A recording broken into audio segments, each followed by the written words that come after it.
So the marriage parallel for this would be, as a husband and wife, we have different hardware and software equipment.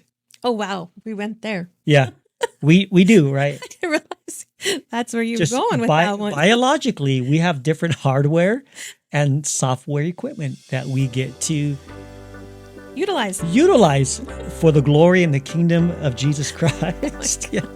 You're listening to the Favorite Marriage Podcast, a place where you and your spouse can experience God's favor on your forever. Join us as we explore relevant topics and provide practical tools for your marriage toolbox. Enjoy this week's episode of The Favorite Marriage. Hey friends, welcome back to another episode of The Favorite Marriage Podcast. We are your hosts, Monty and Jeannine Mora, and this is your go-to podcast for couples who want to gain marriage tools for their marriage toolbox. And so we're glad you're tuning in for another episode. We're going to be talking about a subject today that every single married couple encounters, and that's this idea of differences in marriage. Right. All right. So we've titled this episode, He's iPhone, She's Samsung. So I'm team iPhone. I like the sleekness of the phone. I love how all of my devices sync up together. I like the simplicity of it, and that's why I'm team iPhone. Yeah, he tried to get me to turn over to iPhone when he did, and I just can't. I'm used to my Samsung. I love the Android operating system. It gives you a lot of options. I love to personalize things, and I'm just used to it. So there was no way I was trading. I tried to get her to switch over, but she likes her Samsung. This is going to be a fun episode because this is kind of like when we speak in the topic of marriage differences. This is so relative to so many different marriages. And when we talk about differences, the big thing is learning how to just navigate each other, in marriage on the differences that we have and as well as our similarities. Right. And that's a very important thing to recognize that God created us different, right? We are totally different physically. This was his idea. It was his idea to make husband and wife so different. So it's really important for us as husband and wife to recognize those similarities and differences. And it's just because we're different doesn't mean we're wrong, right? We like to say, not wrong, just different. Just different. Yeah. Yeah. Yeah. That's in the words of Dr. Eggerichs. Remember in the Love and Respect, he said that a lot. Right. And so definitely not wrong, just different. Now, in the context of marriage, right, there are so many differences within the marriage, and the idea is learning how to appreciate, or should I say respect, the differences, but also appreciate our similarities in the marriage relationship. And we hear so many times, couples saying, he just doesn't understand me, or she just doesn't get me, or it's just so hard because we can't see eye to eye in these situations. And again, all of this is pointing back to the differences and the similarities within inside of a marriage relationship. And that's so relative to iPhones and Samsung, iOS and Androids, and they're totally two different systems, but somehow in our world today, we have learned how to make those two systems, those two phones work and sync and work together in the real world and also within the context of marriage. Integrity Fence is your hometown team for fencing. I'm former Bronco Mark Jackson, and I know you'll score every time with Integrity Fencing. Call today to hear about their new automatic security gates for your business, or visit integrityfence.com. So let's talk about a different area of marriage related to the iPhones and Android or Samsung, is the hardware and the software priorities. So we know that the iPhone favors simplicity and quickness. Samsung leans more into features and flexibility. So the marriage parallel for this would be, as a husband and wife, we have different hardware and software equipment. Oh, wow. We went there. Yeah, we do, right? I didn't realize that's where you were going with that one. Biologically, we have different hardware and software equipment that we get to utilize for the glory and the kingdom of Jesus Christ. Yeah. Now, think about this in this context, like hardware and software. We put here like financial management, right? So we were hardwired or soft wired in such a way to where money was challenging for us. And again, not wrong, just different how I was raised, in poverty. You were raised, would you say middle class, blue collar? I would say middle class. Middle. We weren't poor. Both my parents worked. Yeah. They brought in, provided for us well. Can I share a secret? Oh no. So before we were even dating and I would see Jeannine and her family come in and I would see like the cars they would drive up in and I was like, they got money. No, wait. So that's why I married you. Not really. I thought Surprise! I thought you guys are wealthy because you had a home. Compared to me, it's like we were pushing mom's car just to get it started. We were living in the projects, and we had money in our pockets because we did extracurricular activities and how we gained money in our pockets, right? And so we came with the two different mindsets of money and finances, and that played a role into our marriage, right? Because we were hardwired in such a way to where money was a big deal, for us. And we're still working through that. I mean, almost 30 years later, there are still things that we are learning to do to help us move through those differences. But we've had to work hard. Oh, we've had to work really, really hard because, in marriage, you have the marriage of those who are the spenders, those who like to spend money. And the other partner are generous, because that can be interpreted incorrectly. For sure. Somebody who's very generous and loves to give can be interpreted as, oh, you just want to spend money.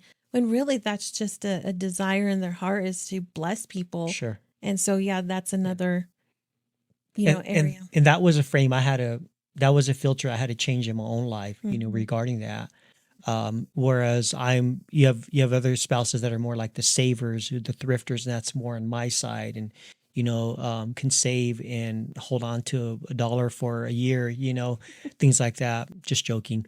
I like to spend too on quality stuff, but that was a big difference for us. And even in the context of married couples, you might be a spender, you might be the thrifter, the saver. And again, it always points back to this communication piece: is how are you and a husband and wife are going to navigate your differences, how you've been hardwired regarding money and your perspective of money, and I love what, in being a Christian, we have a sense of stewardship as believers, right?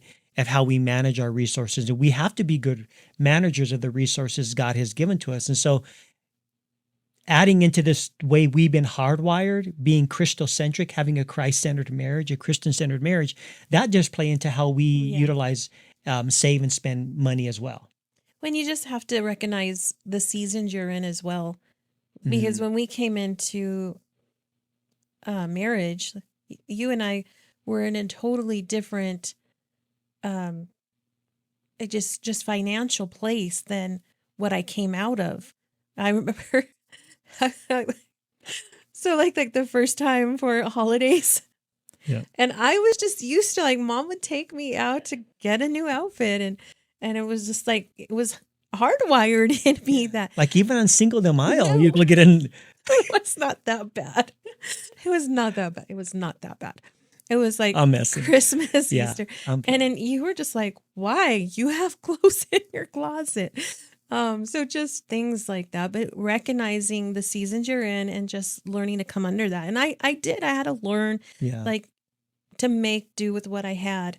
But now, where we've been faithful, like you said, we've been faithful stewards with what God has given us, and He's blessed us, and we've been able to give and have that heart, that generous heart. When we want to give and we want to bless somebody, it's there. Yeah. And so it's a different season that we're in than when we first got married. Yeah. But I will say that even in the tight seasons, when finances were tight, God has always provided, and He's always made a way for us to things with our kids and have fun and make memories. Mm-hmm. Like there was things that we did that we should not have been able to do on our budget, but he always provided. Mm-hmm. Yeah. Man, there's so much we can talk about here, Jeannine. Maybe we can do a whole nother episode on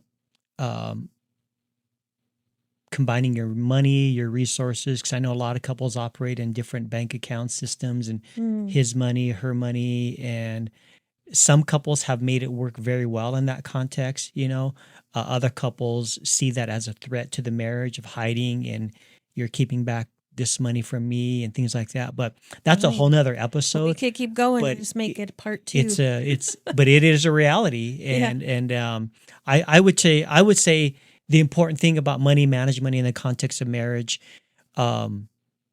you're one flesh, which yours is mine, which mine is yours. And we work together, we communicate together on combining our resources, paying our bills, and we're both on the same page with what we have.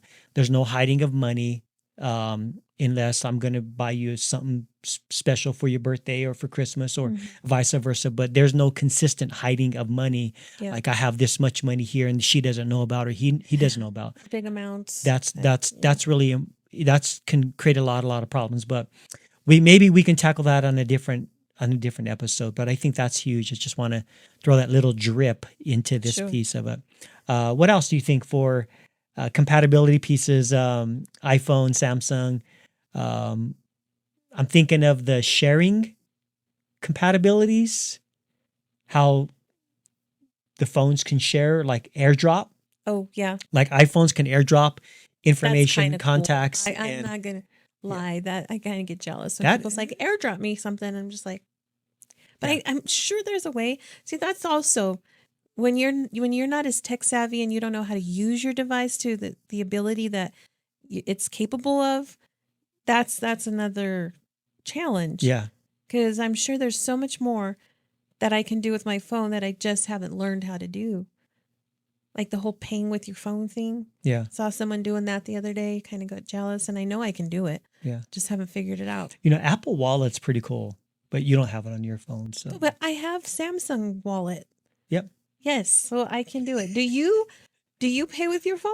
If I have money in my Apple Wallet, I'll pay. Yeah, it's pretty cool. It's like you just learned how to do that, though. It's cool to do. But you just learned how to do that. Yeah, but it's cool to do it. I just learned how to do it. Caleb, call me. My daughter taught me how to do that. Well, my son's going to teach me how to do it. Okay.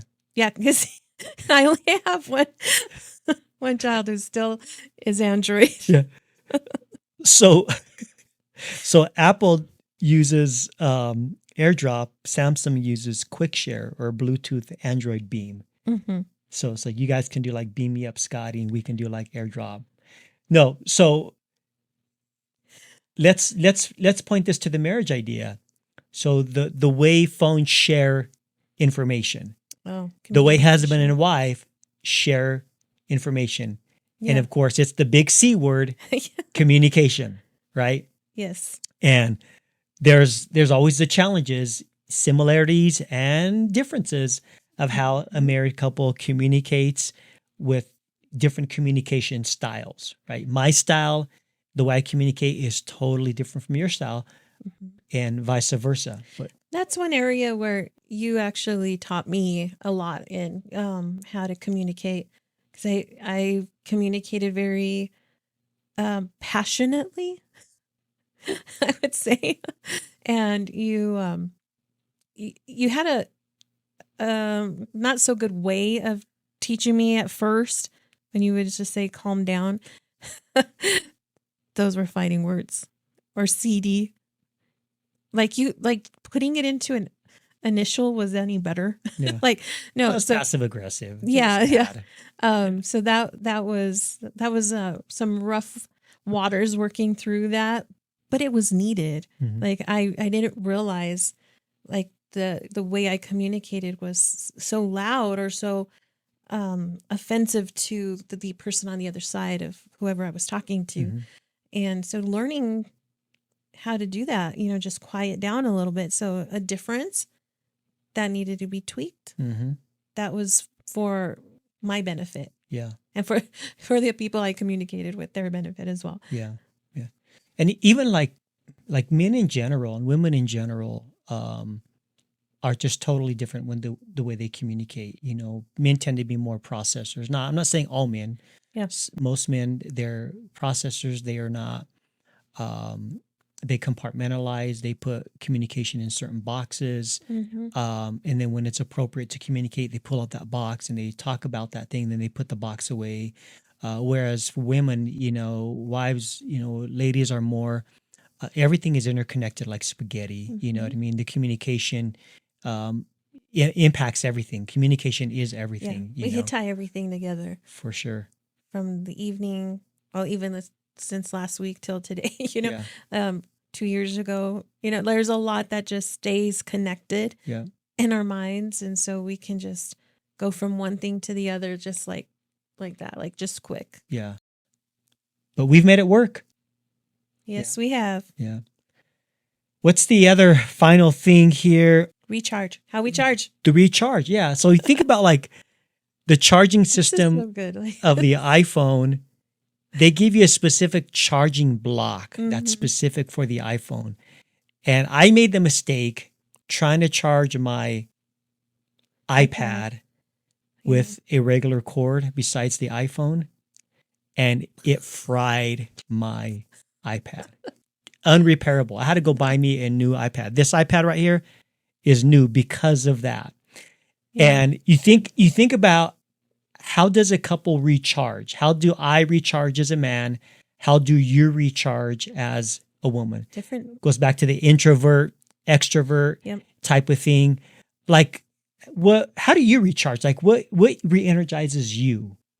I mean, I know, but tell me. Do you though? Yeah. What recharges me? I want you to tell me. You don't know. I want you to tell our audience.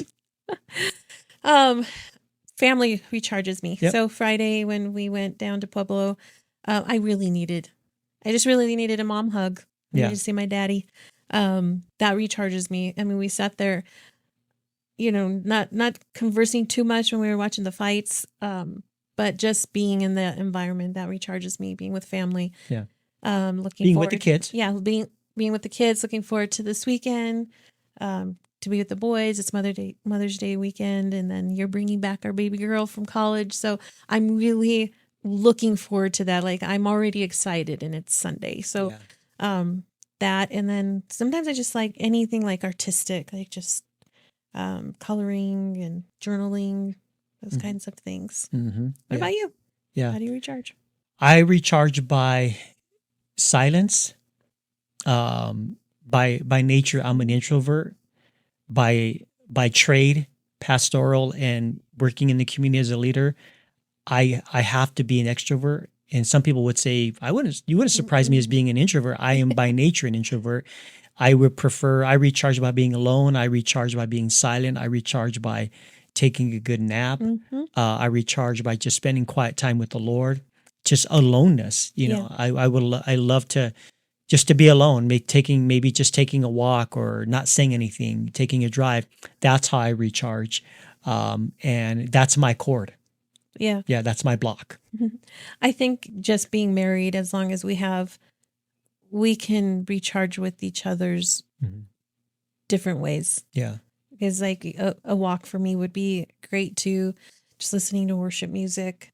And I think you get recharged with family as well. So those tend to bleed into each other as you have been opened to one another, and you give your spouse those times. So important to respect those things in one another and how they recharge, and provide opportunity for those moments as well. So just giving them that time. Yeah. Yeah. Jeannine, we can go on and on and on. I mean, we have like other topics such as age differences, intimacy differences. We should have talked about that one.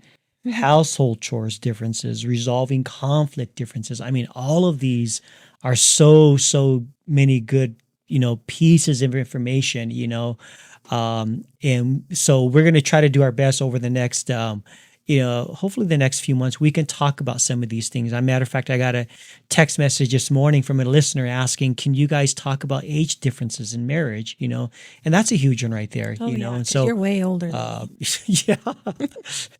4 years old, 3.5 years older. Yeah. Yeah. So, yeah, thanks for the reminder. Appreciate that. Yeah. Yeah. No, it's not very much. No. You just got gray before I did. Yeah. And I got the crow feet here, man. Oh, man. It's happening, y'all. It is. Yeah. Well, as you all know, in marriage, there's no one size fits all. Each marriage is uniquely different. Obviously, there are a lot of similarities that we have as a married couple, but I think the important thing as a married couple in this episode is we want to encourage you as a married couple, learn how to stay synced up. Learn how to sync your hearts, your mind, your spirits, your souls, your bodies together so that you can become more compatible, more conducive, more healthy and stronger, even as a married couple, even with all of your differences and your similarities. Respect each other's differences, right? Yeah. And appreciate their similarities. Yeah. Yeah. Because it's not wrong, just different. Just different. You see blue, I see pink, and those things are what makes us beautiful. God created us so different. And if the creator of heaven and earth created us to be different, we should lean into that. Ask him for wisdom so that we can honor and glorify him in our differences. Yeah. Well said. Well, as we wrap up tonight's episode, we want to say thank you for tuning in with us. I say tonight because it is evening here. We want to say thank you for tuning in for another episode. If you have not had an opportunity to rate and review our podcast on any of the major podcast platforms, we would kindly ask you to take 60 seconds, couple minutes to rate and review. That helps us really get this content out to more married couples in the marriage space. So we do thank you for doing that. Thank you for following us on our YouTube channel, all of our social media. We do appreciate the engagement that you're giving us there as well. So like always, we are praying that you would experience God's favor on your forever.